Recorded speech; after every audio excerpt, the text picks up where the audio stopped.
just sat back there and not said anything.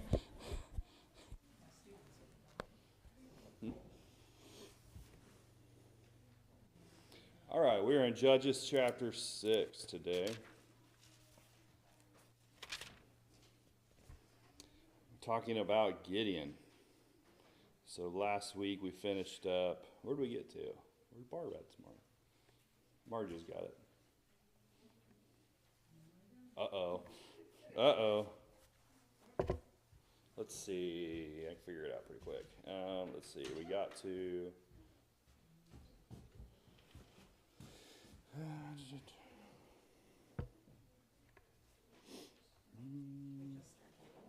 We just started on Gideon.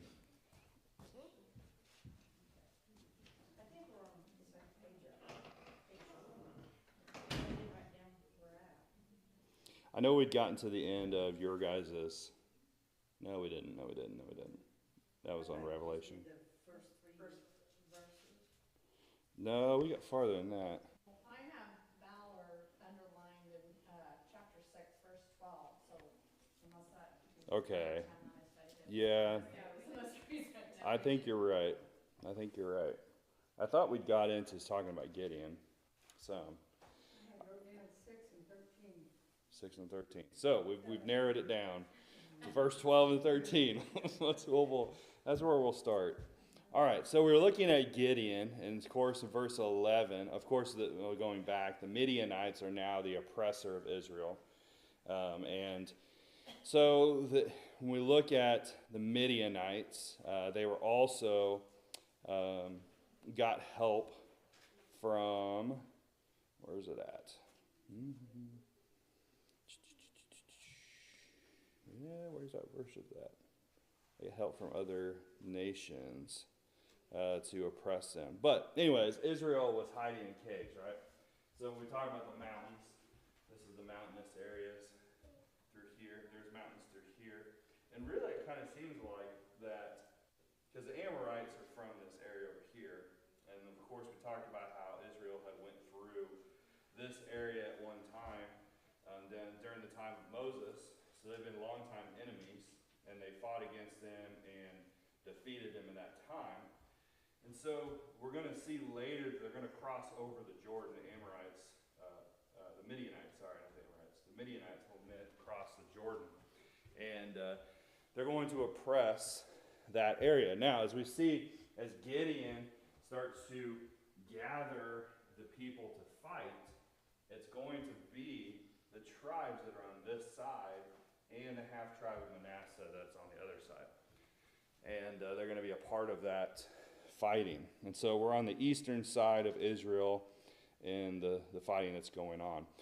And so, verse 11, it says, an angel of the Lord came and sat under the terebinth tree, which belonged to Joash, which his son, Gideon, was there. And we talked about how he was in the winepress. So either the New King James says in the winepress, the King James I think says out or around by the winepress. And so anyways, he was hiding their food from the Midianites, because what were the Midianites doing to the land? Yeah. They would wait till the crop was ready, and they'd come in and they'd destroy it. And not only that, they were using their flocks, because they were nomadic people, their flocks and their cattle, whatever the case may be, to just destroy everything and eat everything. And the word used to describe them was locusts. We understand what locusts do. They consume everything in their path. And that's what they were doing. That was a part of the oppression. So the people are hungry. The people are very oppressed. And we talked about how that was, the wording used there was similar to the time in Egypt when they were oppressed there. And so the people were pretty down. And so we see Gideon here. Of course, it's because of their sin. But verse 12 says, and the angel of the Lord appeared to him and said to him, the Lord is with you, you mighty man of valor. And so we talked about how that the angel tells him he's a mighty man of valor. But has Gideon fought any battles at this point? No. Now, Kathy brought up, if I remember right, last week, that he's already trying to take care of his family and his people and risking his life in doing that because he's out trying to gather crops and to feed his family. So he is showing some strength already. But he hasn't fought a battle yet. So how is it that he was a mighty man of valor?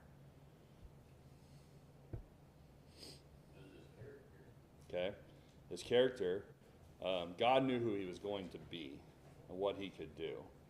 Like Moses, when he went to Moses, he told Moses that he was going to be the one that would lead his people out of Egypt.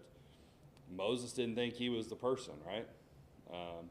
And Gideon's going to have some apprehension to this, of course, as we see here and then later on. In verse 13, it says, Gideon said to him, "O my Lord, if the Lord is with us, why then has all this happened to us? And where are all his miracles which our fathers told us about, saying, did not the Lord bring us up from Egypt? But now the Lord has forsaken us and delivered us in the hand of the Midianites." Now you would think that's not a response you should give the Lord, right? Yeah, but he suffered right along with the people. Yeah, exactly. So I can see why he was questioned. Mm-hmm. And if God is coming to Gideon, what does that say about Gideon? He was righteous. I fully believe that he was one that was striving to follow God. He was a part of that remnant that was, yet, even though he was living righteous and he had valor and all that, he still had to suffer right along with the rest of the people because the nation as a whole had turned their backs on God. Mm-hmm. You know, he had to suffer and he questioned too. Yep, exactly. And so this question that he has for the angel here is, I think, out of grief and distress of what he has been dealing with. He goes, I've been told all of these things that you did for our people before. Why aren't you doing it now? And, you know, he's right in saying that. He's got grief. He's dealt with all of this. And so I don't think that this was wrong for him to do that. And God does not rebuke him for saying that. And so verse 14 says, Then the Lord turned to him and said, Go in this might of yours, and you shall save Israel from the hand of the Midianites. Have I not sent you? And so the Lord sends Gideon. And there's a change here. Have you guys noticed as we've read this?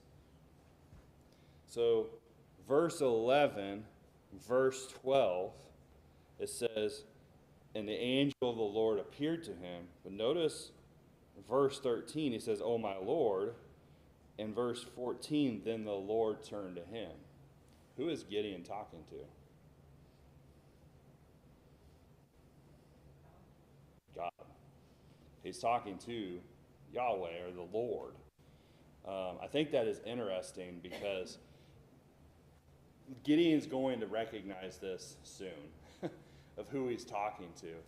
But sometimes in the Old Testament, when you see the angel of the Lord, it does refer to the Lord. It does refer to the second in the Godhead. We see that through the Old Testament where Christ had a part before he became incarnate and came into flesh, dwelt among us, John 1. He had a big part in the things that were going on. Paul talks about how he was the rock that provided them water in the wilderness.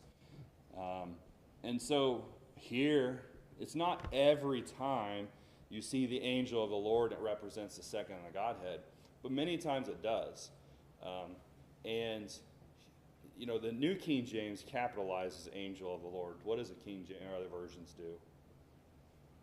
King James is lowercase. It's all lowercase. Usually it is. Now, the New King James, it seems like it, for the most part, capitalizes it every time. Now, I don't believe that every time that's capitalized it's right, but for this case here, he recognizes who this angel, he's starting to recognize who this angel of the Lord is, that it is the second in the Godhead. And so, verse 14, the Lord tells him that he is to be that person that saves Israel from the hand of the Midianites. And so verse 15, so he said to him, side note before we move on, very similar to Moses, right? Who is in the burning bush? God was. I think that was the second in the Godhead speaking to Moses. Here, we see a lot of similarities, right? Gideon is apprehensive in going. He doesn't feel like he's the right person. Moses is the same way. And here again, the second in the Godhead is telling Gideon, you have that strength. You have that character in a sense. You are a mighty man. And you're going to be this one that leads our people or saves our people. And so, verse 15, he says to him, "Oh, my Lord, how can I save Israel?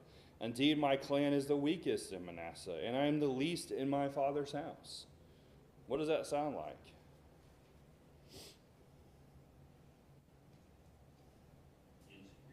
Okay, insecurity. Could it be that he's also being humble? I think so. I think he's insecure. Now, he says that he is, poor. He's the least in his tribe. He's the least in his family. That doesn't matter to God, does it? What was Moses? He was chosen, yeah. But what was his past? He fled from Israel, or fled from Egypt, from his people, turned his back on them after he killed an Egyptian and was threatening his life, and was in the wilderness as a sheep herder or a cattle herder. And so he didn't think of himself as that important. And so Gideon's the same way. Kaufman says this: such humility is unusual, isn't the unusual companion of true greatness. I think that's a good quote. Humility like his is the usual companion of a true great person. And so he didn't say, "Oh yeah, I've got this. You should have asked me a long time ago." No, he's humble, and he's apprehensive in doing it because there's a lot. I mean, you think about what's going on in his nation, and God's coming right to him.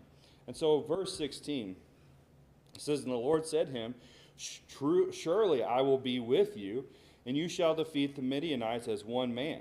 Then he said to him, if now I have found favor in your sight, then show me a sign that is you who talk with me. Do not depart from here, I pray, until I come to you and bring out my offering and set it before you." So he said, "I will wait until you come back." And so Gideon here, he's starting to learn who he's talking to. And he wants to make sure that it is the Lord that is telling him this, that it's not someone else. Is he faulted in doing that?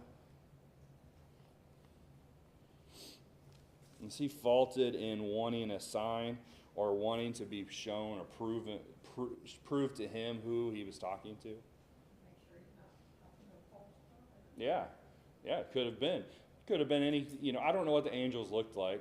I don't know what the second the Godhead looked like in this case. Many times when it's depicted that an angel comes to a person, they look just like us. They look human. And so they're in that human form. So maybe it could have been that he thought he was being tricked. Maybe it was someone else coming to him. And so he wants proof of that. And I don't think there's anything wrong in that, because in Acts chapter 17 and verse 11, what do the Bereans want to know? Somebody read that, Acts 17 and verse 11.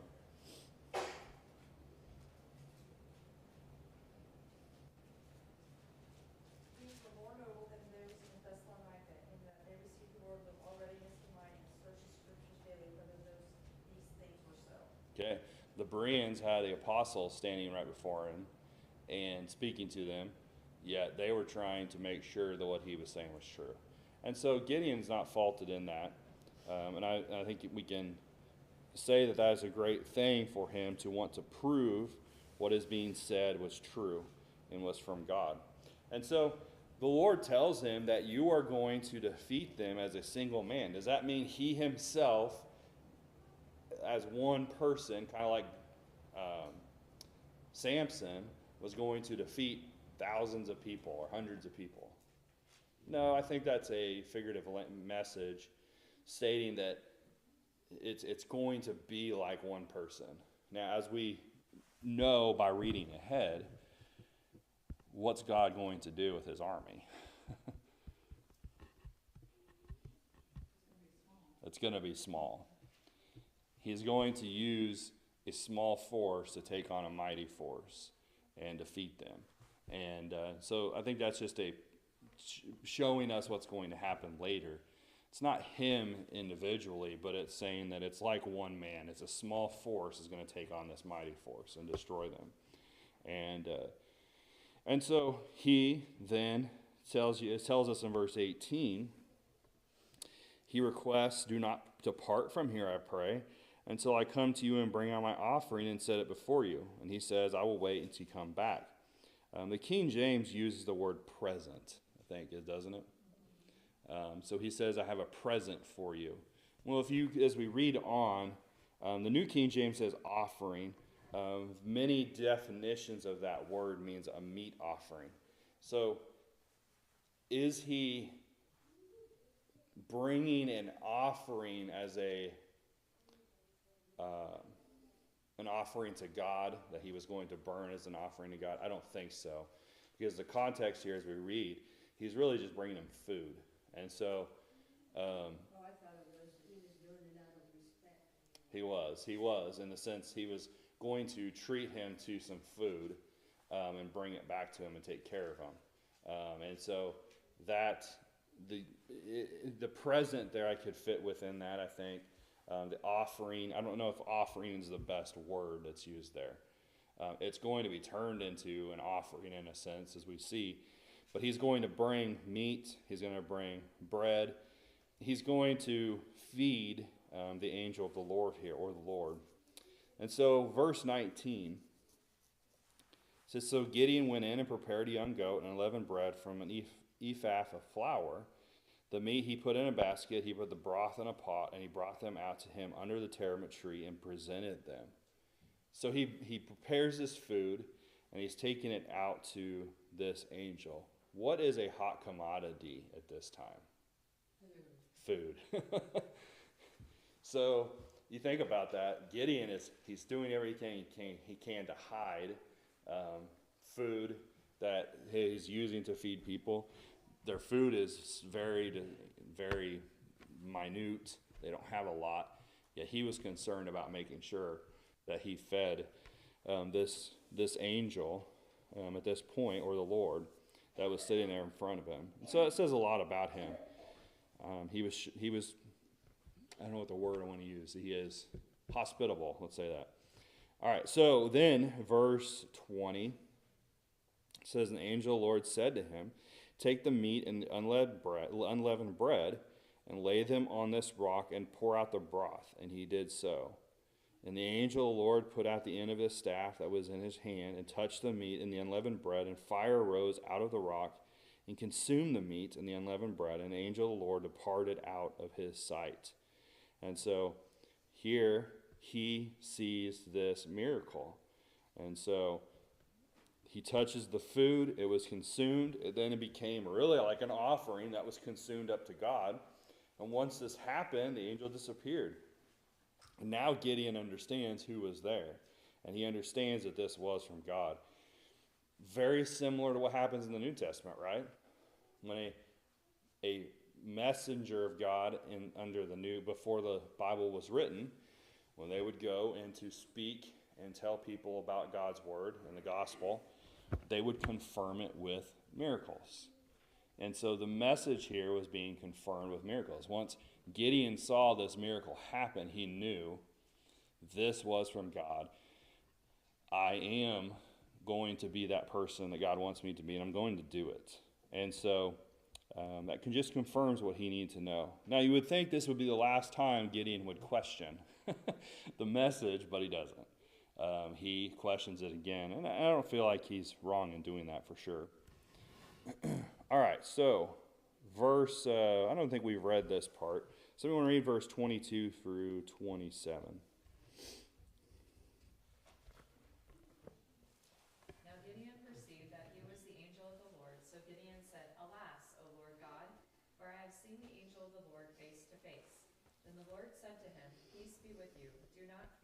shall not die. So Gideon built an altar there to the Lord and called it, The Lord is Peace. To this day it is still in Ophrah of the Abiezrites. Mm-hmm. Now it came to pass in the same night that the Lord said to him, Take your father's young bull, the second bull of 7 years old, and tear down the altar of Baal that your father has, and cut down the wooden image that is beside it. And build an altar to the Lord your God on top of this rock in the proper arrangement, and take the second bull, and offer a burnt sacrifice with the wood of the image, which you shall cut down. So Gideon took 10 men from among his servants, and did as the Lord had said to him. But because he feared his father's household and the men of the city too much to do it by day, he did it by night. All right, so verse 22. When this happened, Gideon perceived that he was the angel of the Lord. So Gideon said, Alas, O Lord God, for I have seen the angel of the Lord face to face. Why was he concerned with seeing the angel of the Lord face to face? Somebody read Exodus 33 and verse 20.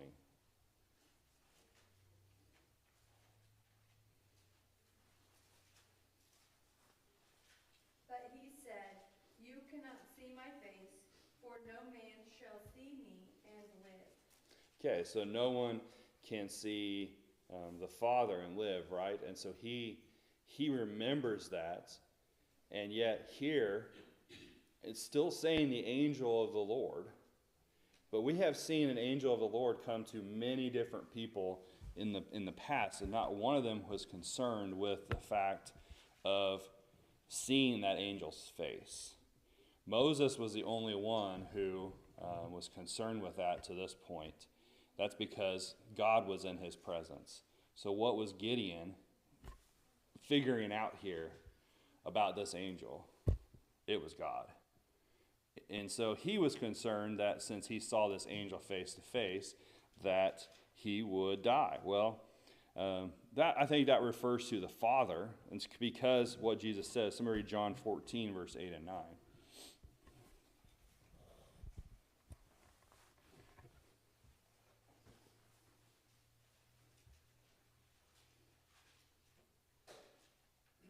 Philip said to him, Lord, show us the Father. It is significant for us. Jesus said to him, Have I been with you so long, and yet you have not known me, Philip? He who has seen me has seen the Father, so how can you say, Show us the Father? All right, so Jesus said to Thomas, if you have seen me, you've seen the Father. Jesus at many times has seen, especially in the New Testament, of course, in the time that he lived physically, but I believe that he was seen also in the Old Testament. It was different from the Father and what was talked about in Exodus 33. And so I think this proves that this wasn't really the Lord, second in the Godhead, who was speaking to Gideon at this time. And so that brings us to verse 23. So then the Lord said to him, Peace be with you. Do not fear, you shall not die. And so God here tells him, you will not die. You don't need to worry about it. And so verse 24, Gideon built an altar there to the Lord and called it, The Lord is Peace. To this day it is still in Ophrah of the Abiezrites, or Zites, or whatever you want to call it. And so in the King James it says, Jehovah Shalom, which that is, this is the actual translation of that, the Lord is peace. And so I think that the King James word there is using some Hebrew, not really translating Hebrew 100%. They're just, because Jehovah is not Hebrew, but Shalom is. And so it's kind of I don't know what the word is, where they take, I can't think of the word, where it transliterate, not transliterate. It takes it's similar to the original word in our language. So Jehovah Shalom, which is the Lord is peace. And so he builds an altar to the Lord here and calls it that. And it's still there. It says to this day. What does that mean? To this day. Is that today? No. And that can be confusing, right? Because as you read through these Old Testament books, sometimes you'll see that. It'll say that it is still named that to this day, or it is still there to this day. That is not true. Because if there was an altar that was made by Gideon at this time, what do you think would have happened really in our time? What has happened in the Middle East and Israel and things like that to a lot of things that they think was biblical? They worship them, right?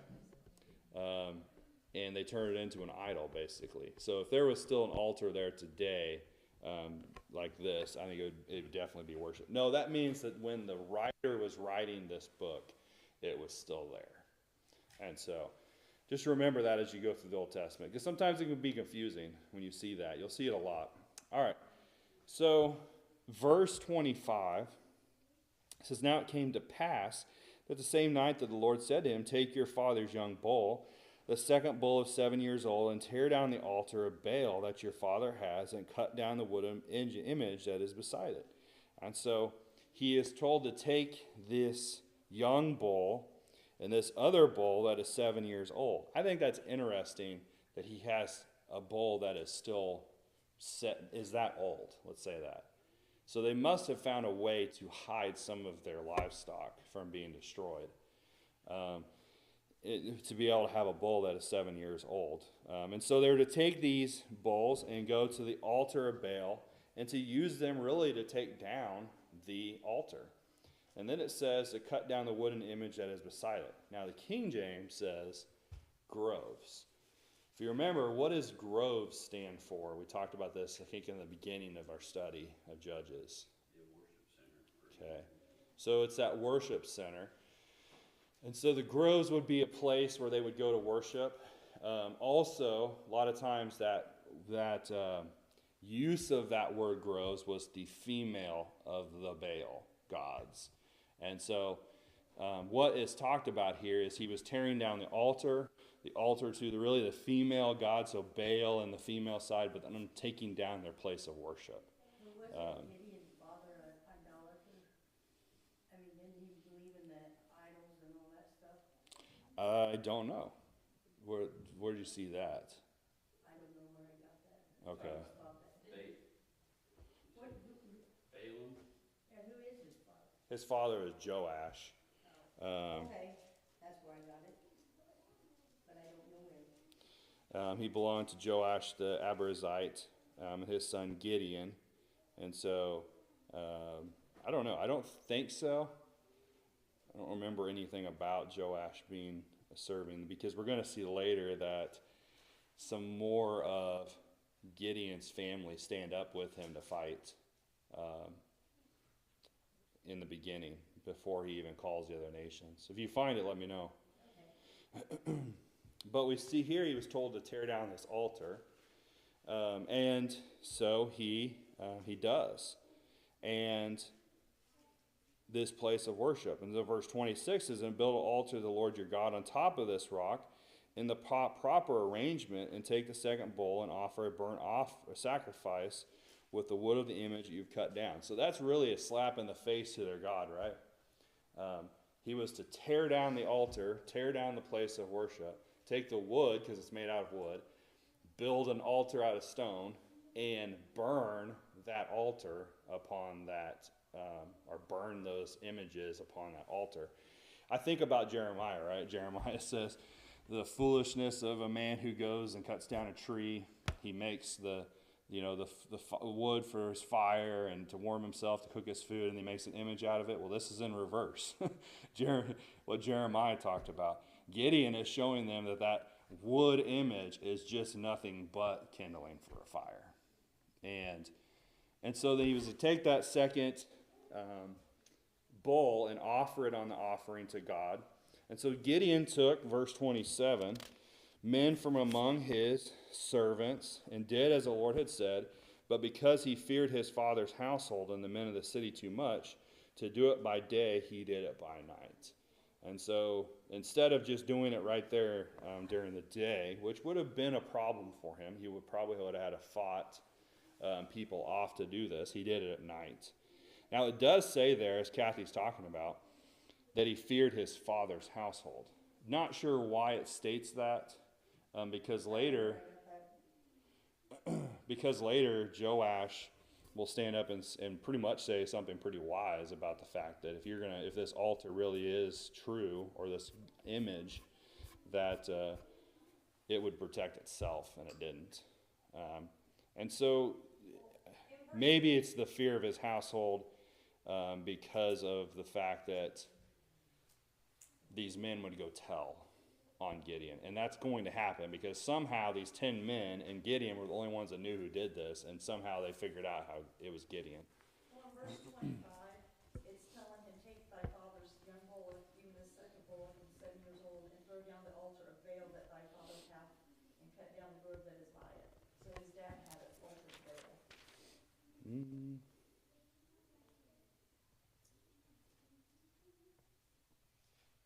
Yeah, it does say that. I missed that, 25.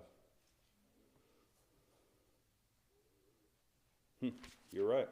So it was which is interesting because of what he says later in later on from verse 28 on, because his father really defends Gideon for what he did. So yeah, that's interesting. So it was his image that he did tear down. All right, any other comments on that? I missed that, sorry. All right, verse 28. We have a few more minutes here. It says, when the men of the city arose early in the morning, there was the altar of Baal torn down, and the wooden image that was beside it was cut down, and the second bull was being offered on the altar which had been built. And so here, this altar is torn down. Everything is like God had said for it to do, and this second bull was now being offered on the altar. Does that mean that he was still standing there offering it, or it was on the altar being burned up and consumed at the last? I really think it was still left there. So everything had been completed. Gideon and his men had left. And so verse 29, so they said to one another, who has done this thing? And when they had inquired and asked, they said, Gideon the son of Joash had done this thing. So who told? I don't know. One of the 10 men maybe. But it was quickly known that it was Gideon who had done this.